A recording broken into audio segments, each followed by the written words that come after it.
चुनावी राज्य बिहार इस वक्त अपराध के लिए भी बदनामी झेल रहा है। बिहार के लिए जंगल राज 2 ट्रेंड कर रहा है। पटना के अस्पताल में घुसकर जिस तरह से चंदन हत्याकांड को अंजाम दिया गया, उसने सुशासन के दावे की पोल एक बार फिर खोल दी है। बिहार में 1990 के बाद से अब तक या तो लालू यादव और उनकी पार्टी की सरकार रही है या फिर नीतीश कुमार की।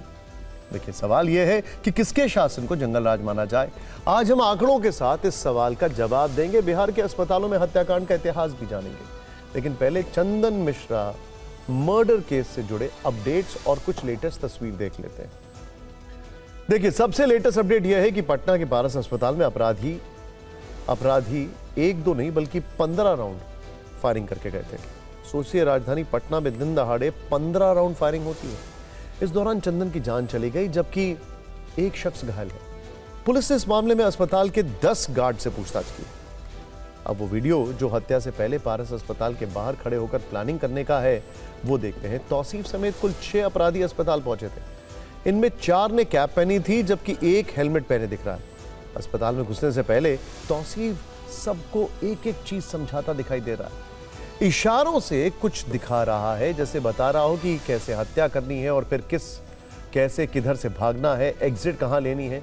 मामला ओके होने के बाद तौसीफ समेत 5 शूटर ऊपर गए, जबकि हेलमेट वाला अपराधी नीचे मोटरसाइकिल पर सबका इंतजार करता रहा। दूसरा जो सीसीटीवी फुटेज आया है मर्डर के बाद का, वो देखे। बाहर निकलने के बाद कैसे सारे अपराधी भाग गए।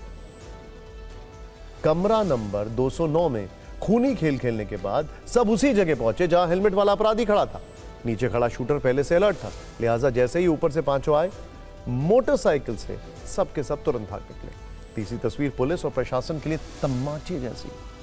अपराधी 3-3 की संख्या में 2 बाइक पर सवार होकर भागते दिखे, और वो भी जश्न मनाते हुए। एक शूटर पिस्तौल लहराता नजर आया, वो दोनों हाथ उठाए हुए था। इन बदमाशों के चेहरे पर खौफ बिल्कुल भी नहीं दिखा। हत्या के बाद वो इस अंदाज में निकले जैसे उन्हें किसी का कोई डर ही ना हो। इन तस्वीरों को देखकर तो यही लगता है बिहार में अपराधियों की बहार। सोचिए, अब तक जितने भी वीडियो आए हैं उनसे ये चीज तो साफ हो गई है कि इस पूरे हत्याकांड को कुख्यात तौसीफ जो है वो लीड करता दिख रहा है। तौसीफ वही शूटर है जो अस्पताल में सबसे आगे चल रहा था और सबसे पहले कमरा नंबर 209 में घुसा था। चंदन हत्याकांड में आरोपी तौसीफ कई आपराधिक मामलों में जेल जा चुका है। सूत्र बता रहे हैं कि इस चंदन मिश्रा के मर्डर के लिए तौसीफ को 10 लाख की सुपारी मिली थी। तौसीफ ने ही पारस अस्पताल की सारी जानकारी जुटाई थी। खबर है कि तौसीफ पारस अस्पताल के चप्पे चप्पे से वाकिफ था, क्योंकि उसने अपने करीबी का लंबे वक्त तक इसी अस्पताल में इलाज करवाया था। पुलिस जांच में यह भी पता चला है कि जब आरोपी अस्पताल पहुंचे तो इमरजेंसी गेट पर उन्हें सिक्योरिटी गार्ड ने रोका और गेट पास मांगा। अब देखिएगा, गेट पास नहीं होने के चलते आरोपी ओपीडी के रास्ते से अंदर दाखिल हुए। इसके बाद सारे शूटर सीधे कमरा नंबर 209 तक पहुंचे और चंदन मिश्रा को गोली से छलनी कर दिया। पुलिस को यह भी पता चला है कि हत्या में शामिल 2 शूटरों ने घटना से पहले बक्सर में चंदन मिश्रा से मुलाकात की थी। ये दोनों पहले से परिचित थे, इसीलिए चंदन को किसी अनहोनी का अंदेशा नहीं था, जबकि उसके आसपास घूम रहे लोग दुश्मन से हाथ मिला चुके थे। पुलिस ने अब तक 8 संदिग्धों को हिरासत में लिया है, जिनमें कुख्यात तौसीफ राजा के करीबी भी शामिल हैं।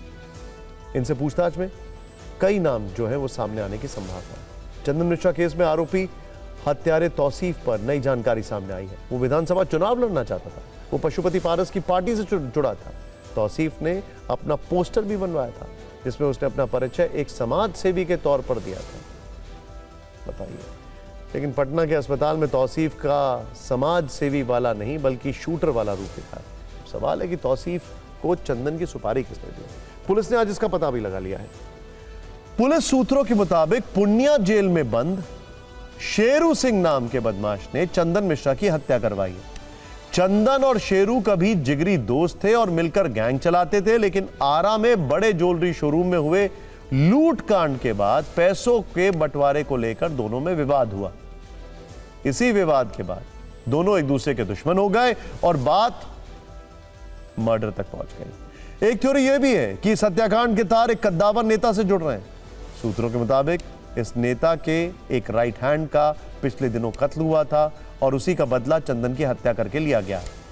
चंदन के जेल से बाहर आने के बाद शूटर हायर किए गए थे। ये जानकारी भी सामने आ रही है कि चंदन की हत्या की पुष्टि के लिए मुख्य शूटर तौसीफ ने मोबाइल से वीडियो बनाकर सुपारी देने वाले को भेजा था और उसके बाद वो फरार हुआ।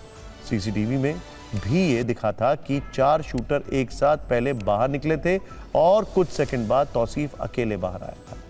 आज भी इस मामले पर बिहार की सियासत उबलती रही। आरजेडी ऑफिस के बाहर पोस्टर लगाए गए। पोस्टर में चंदन मिश्रा के हत्यारों की तस्वीर दिखाते हुए नीतीश सरकार को टारगेट किया गया।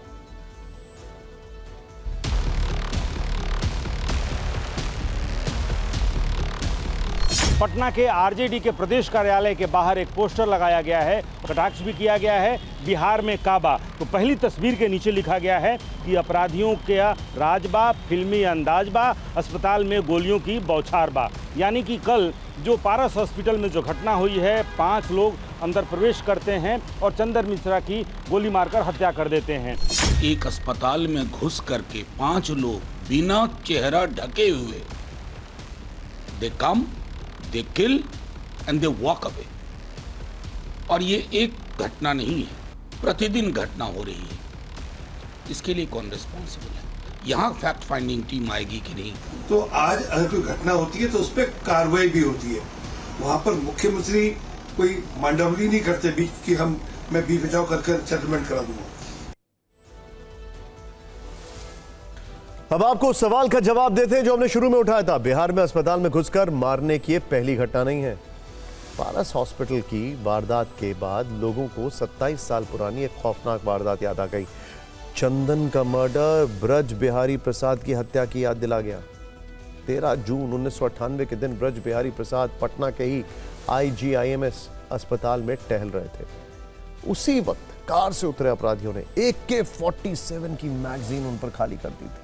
तब लालू यादव की पार्टी की सरकार थी। उनकी पत्नी राबड़ी देवी मुख्यमंत्री थी और ब्रज बिहारी प्रसाद उनकी सरकार में मंत्री थे।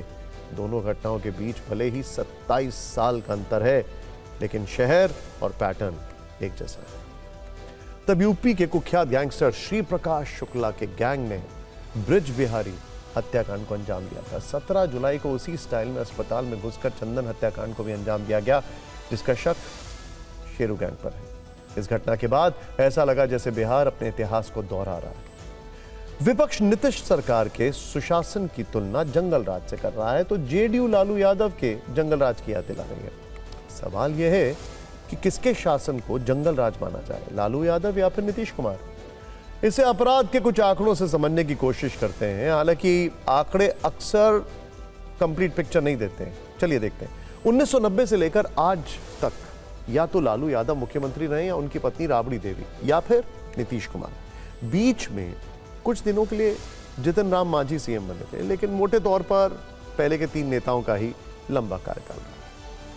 देखिए, NCRB के मुताबिक 1992 में बिहार में कुल 1,31,000 अपराध हुए थे। इनमें 5,743 हत्याएं जबकि 1,120 रेप के मामले थे। तब लालू यादव बिहार के मुख्यमंत्री हुआ करते थे। 2004 के अपराध के कुल मामले 1,15,000 से ज्यादा थे। इनमें 3,800 मर्डर और 1,000 से ज्यादा बलात्कार और 2,500 से ज्यादा अपहरण के मामले थे। तब राबड़ी देवी बिहार की सीएम थी। इसके बाद नीतीश कुमार का दौर शुरू हुआ, जो आज भी चल रहा है। उनके शासन के आंकड़े बताते हैं कि 2022 में बिहार में लगभग 3.5 लाख अपराध हुए। इनमें लगभग 12,000 अपहरण, करीब 3,000 हत्याएं और लगभग 900 रेप के मामले शामिल हैं। गहराई से विश्लेषण करने पर पता चलता है कि घटनाओं की संख्या बढ़ गई, लेकिन हत्याओं की संख्या औसतन 42% तक कम हुई है। हालांकि बीते वर्षों में अपराधों की संख्या में बढ़ोतरी हुई है और खास तौर पर चोरी, डकैती, हत्या की कोशिश जैसे अपराध बढ़े हैं। कुछ लोग ये कह सकते हैं कि पहले क्राइम की रिपोर्टिंग या केस दर्ज करने का रेट उतना नहीं था जितना आज के दौर में है, लेकिन ये कहकर भी अपराध के प्रति जिम्मेदारी से बचा नहीं जा सकता।